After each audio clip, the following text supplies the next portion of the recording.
People rose up against the illegal occupation by the Chinese government. Thank you for never forgetting that there are millions of Tibetans who still live under occupation and do not have the same rights and freedoms that we have here in Canada.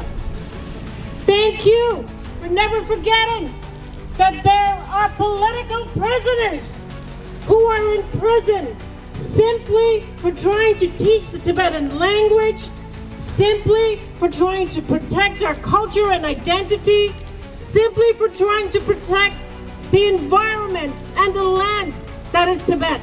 Tibetan struggle is strong and we will continue to resist. I am very, very pleased that we have a member of parliament in front of the Chinese consulate. I don't think that I have seen one in 10 years. We need more leaders to have the courage to stand up for justice, to not be afraid. We need human rights for Tibetans and everywhere.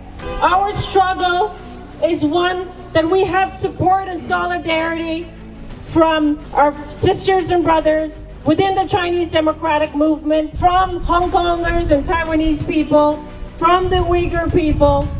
It is when we are united and we work together. We all have the same goal, which is to preserve our culture, identity, our way of life, and to exist. The right to self-determination is at the core.